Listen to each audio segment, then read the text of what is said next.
cerminan gerakan mahasiswa itu sebetulnya juga cerminan dari persaingan elit. Jadi ketika elit terpecah, ketika itu juga pergerakan mahasiswa itu ya terpecah. Jadi kalau kita lihat dari tuntutan antara yang menyuarakan reformasi jilid 2 dengan yang tidak, itu cangkokannya kepada elit di atasnya itu pasti ada. Lihat saja elit yang mendukung reformasi jilid 2, dia pasti berkontribusi dalam gerakan itu gitu. Dalam bacaan Bung Rizal siapa saat ini kira-kira elit yang saat ini ikut mendorong reformasi jilid 2? Oh, itu banyak sekali kan, bisa kita kumpulkan pernyataan-pernyataannya. Misalnya bisa salah satu pertemuan misalnya kata-kata dari si apa namanya? Donald tadi misalnya, Indonesia tidak baik-baik saja. Cangkokan ke elitnya, siapa yang mengatakan itu? Kita sudah muak. Cangkokan ke elitnya ada yang mengatakan seperti itu. Artinya bisa terkonfirmasi di Bung Rizal. Pertemuan waktu itu Pak Mahfud MD di UII. Iya. Itu kan menggemas itu. Iya. Reformasi jilid 2 bahkan reformasi itu termasuk. Iya, termasuk. Itu sudah kelihatan tokoh-tokoh yang hadir saat itu. Iya, terlihat sekali gitu. Jadi cerminan dari pergulatan gerakan mahasiswa dengan pergulatan elit itu biasanya nyambung, sangat nyambung. Tidak dalam di negara berkembang ya dunia 3 seperti kita ini, itu gerakan mahasiswa itu tidak berdiri sendiri, cerminan dari gerakan elit itu sendiri. Baik. Sudah pasti. Dan perpecahan elit itu saat ini Bung Rizal menilai ada berapa faksi, ada berapa polarisasi. Sebetulnya kalau kita lihat dari awal kan mereka yang yang menginginkan, ya kalau kita kembali lagi kepada kalau si Riki tadi sudah mengatakan pecah ya Jokowi Prabowo ya. Kalau padahal judulnya baru tak gitu. Baru tak. Dia semangat dia pecah aja kan. Riki ya. Itu kan sudah jelas sejak awal itu kan sudah ada yang menginginkan Pak Prabowo tidak terlalu dekat dengan Jokowi, the pihak elit gitu kan. Ternyata makin kesini itu makin bahkan ditegaskan oleh Pak Prabowo secara lantang dengan kalimat hidup Jokowi. Tapi belakangan kan Pak Dasko sendiri polemiknya yang lupa dimatikan itu ya. Asal jangan teriakkan hidup Jokowi aja kita udah aman lah. Kata-kata itu sebetulnya ya. Artinya itu kan itu spontan ya? Itu spontan. Itu artinya kan repot Pak Dasko ini kalau itu terus diteriakkan oleh Pak Prabowo kan. Dan Pak Dasko mungkin juga tahu kenapa itu diteriakkan dahulu, itu tahu juga ada juga pesan politiknya gitu kan. Jadi semuanya itu kan tidak berdiri sendiri ya, termasuk juga gerakan mahasiswa sendiri. Baik, dan Bung Rizal mengamini dengan keretakan elit itu mereka rame-rame untuk memanfaatkan gerakan mahasiswa jadinya. Iya. Termasuk juga pengakuan dari BEM UBK itu, jangan kita anggap itu juga pertama dalam sejarah. Ketua BEM mau mengaku dia diberi uang 20 juta itu ya. Itu kalau tidak ada backup elit di belakangnya dia nggak akan berani itu. Siapa kira itu backup elitnya? Ini dari bacaan kita ini kan kalau mantan aktif ini kan kita tahu ya. Kita tahu sekali. Dia nggak mungkin mengaku begitu saja. Karena dengan pengakuannya itu ada sasaran tembak yang ingin disasarnya. Salah satunya tadi kan siapa yang bertemu sebelum dia mengatakan pengakuan itu kan, sasaran tembak di situ. Tapi yang membackup dia pasti lawan dari yang bertemu itu gitu.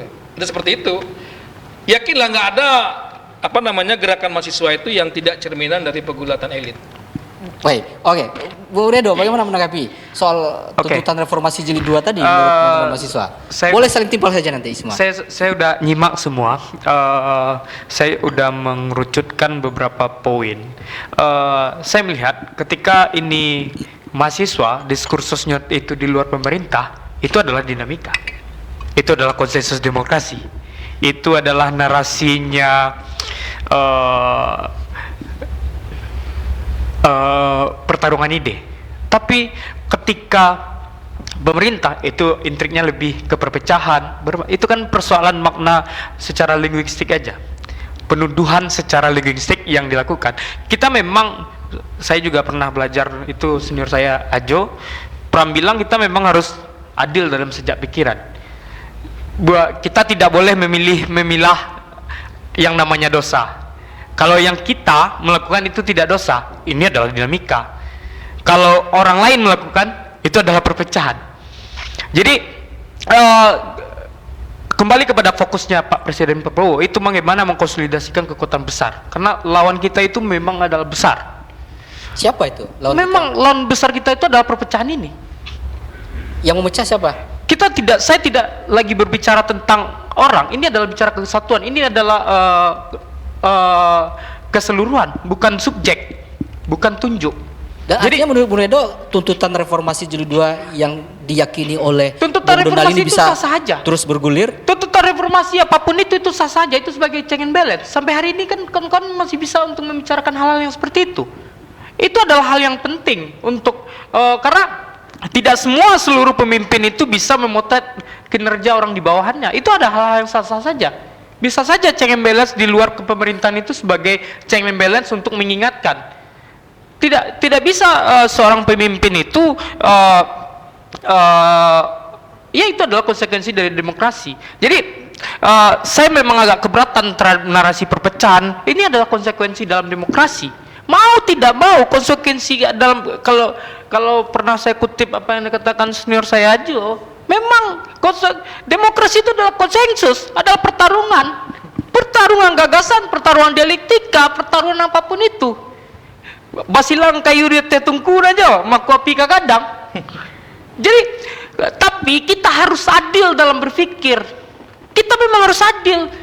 Jangan kita memilah dosa. Yang namanya dosa ketika dalam konteks gerakan mahasiswa ini, mahasiswa tidak adil sejak dalam pikiran. Bukan, dari tadi saya tidak ada berbicara tentang subjek.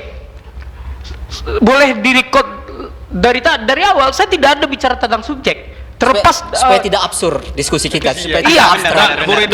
Kalau terlalu abstrak kan, tapi kalau kita itu di akademisi itu. Enggak. Saya tidak bicara tentang saya sedang tidak bagaimana bicara. kalau Bung Rizal?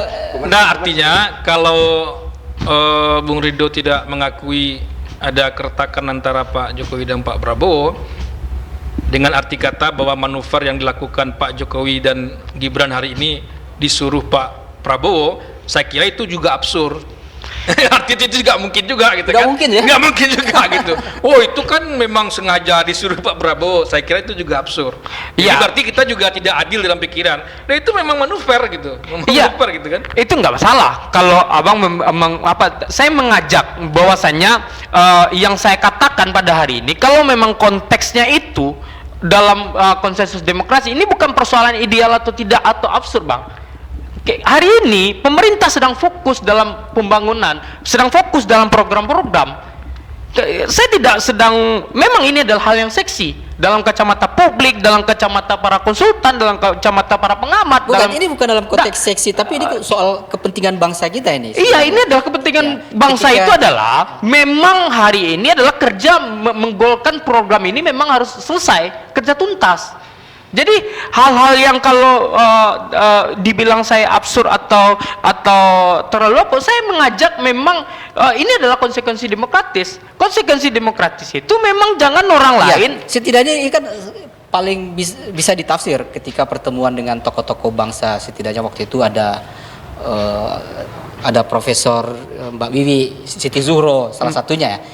Kan setidaknya terungkap situ Pak Prabowo minta bantu, dia ingin melakukan perubahan tapi dalam tanda petik sebenarnya tersandra begitu. Kan itu sudah makna juga bagi itu kan makna publik. Ya. Hari ini saya kan mengajak bahwasanya kerja-kerja nyata dan kerja-kerja konkret. Jangan terjebak pada narasi-narasi yang memang saya tidak bilang itu adalah perpecah belahan. Baik. Saya bilang itu analisis sebagai orang pegiat survei, itu Pak Prabowo memang terbebani dengan beban yang ada di dalam kabinetnya, implikasi dari keretakan tersebut. Saya melihatnya Pak Prabowo ini terjepit, kalau istilah saya ya, terjepit di antara kubu-kubu yang ada. Sementara di sisi lain memang persoalan mendasar dari bangsa kita ini, warisan dari masa lalu itu memang juga ada. Jadi memang persoalan ini datang silih berganti gitu. Terlalu banyak masalah ini, sementara terlalu banyak juga kelompok yang harus diakomodir, yang satu dengan yang lainnya itu nggak bisa ketemu. Itu yang memberatkan posisi Pak Prabowo. Dan Pak Prabowo sampai saat ini kalau saya lihat ya, itu belum memilih. Dia fokus bekerja, sementara orang yang di apanya ini sudah apa namanya, sudah bermanuver ya, sudah melihat, sudah menagih dan sebagainya. Itu posisi Pak Prabowo ini harus memilih gitu kan. Misalnya seperti kata Ricky tadi tentang reformasi apa namanya, reshuffle kabinet kan, itu kan udah memang sudah lama diminta-minta kan sama tapi kan Pak Prabowo selalu saja memuji bahwa, jadi ini juga apanya Pak Prabowo ya, jadi selalu memuji kabinetnya. Di sisi lain Wakil Menteri Imigrasi ditangkap ya kan, kasus korupsi, memuji-muji MBG kepalanya ditangkap. Jadi kan ini kan sesuatu yang kontradiksi. Artinya tidak zamannya lagi Pak Prabowo sendiri menutupi ya, menutupi Pak ini tidak ada masalah, ini kita sedang fokus bekerja. Ya itu memang apa, tapi kalau faktanya seperti itu, akhirnya kan itu menjadi pisau bermata dua ya. Saya apa namanya, penangkapan kepala BGN dan wakilnya ini, itu kan pisau bermata dua. Satu sisi pesannya, Pak Prabowo itu tidak akan melindungi bahkan orang yang dipercaya atau orang dekatnya sekalipun. Itu poin bagus itu dalam penegakan hukum kita. Tapi poin yang tidak bagusnya, orang dekat Pak Prabowo ternyata, aduh, kita bobroknya minta kerjaan ampun, sama kan? orang dekatnya gitu. Iya, artinya kan dia percaya gitu kan. Nah, inilah dua hal ini yang membuat apa namanya, kondisi kita semakin makanya kan tingkat kepuasan terhadap MBG menurun drastis kan pasca penangkapan itu. Tapi apa namanya, penegakan hukum, hukumnya justru tidak naik juga. Yang menggembosi kinerja kabinet ini ada kaitannya dengan keretakan tersebut? Iya, artinya kan apa namanya, sejak awal kan orang memprediksi ini kan banyak orang yang bermasalah, yang apa namanya, warisan dari masa lalu kan. Tapi Pak Prabowo sampai bagaimanapun juga itu menutupi. Pak Prabowo tidak mau menyalahkan orang, tapi pada saat yang sama kalau faktanya orang ini bersalah, dia juga tidak akan melindungi gitu kan. Jadi ini kan dua sisi yang sebetulnya kontradiksi gitu kan. Keberanian Pak Prabowo mempersilahkan apa namanya, kepala dan wakil kepalanya duanya itu ditangkap dan diapakan, bahkan masih banyak rentetannya itu kan. Dan kita melihat fakta-faktanya itu memang juga sedih juga kan. Jadi apa yang selama ini dibanggakan oleh Pak Prabowo terhadap program ini, ya kan? Makanya ini juga jadi titik rawan dari Pak Prabowo, manuver dari, ya katakan tadi, geng Solo itu kan. Kapan apa namanya, ya peristiwa-peristiwa lagi ya, kapan penangkapan Didit itu dilakukan, penangkapan Rosyidul itu dilakukan, itu 1 hari sebelum Pak Jokowi bertemu dengan putra Prabowo kan di Solo kan. Itu kan tragis juga kan. Oh, itu nggak ada kaitan ya, nggak masalah juga, tapi orang bisa menafsirkan kan. Itu kan ngeri sekali itu, seperti itu kan. Dan kalau kira-kira bacanya apa itu? Ya setelah kalau bertemu saya Didit lihat dan ya, istrinya, kalau sudah Mas Didit yang turun tangan, biasanya itu masalah komunikasi. Sebelum Pak Prabowo bertemu dengan Ibu Megawati, yang turun lebih dulu itu adalah Puan.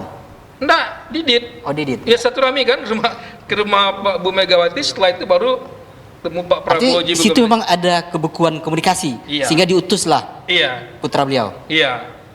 Bukan diutus, mungkin juga bisa dipanggil.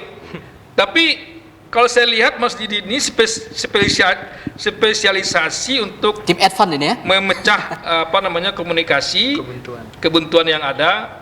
Tapi kan yang anehnya itu setelah itu dilakukan penangkapan dan setelah itu dilepaskan. Berarti penangkapan itu tidak direstui, pertemuan itu juga mungkin tidak direstui.